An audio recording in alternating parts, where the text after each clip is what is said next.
Artistic wood design. Doing a little bit of sanding today. Gonna sand all these treads and risers and the stringers. Get it ready for poly. I'm using a quarter sheet sander, just a vibrating sander with some 320 grit.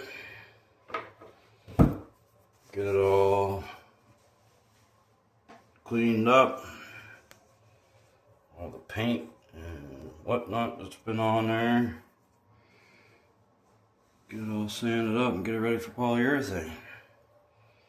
Got to sand a couple spots by hand. I'm going to sand the nosing by hand,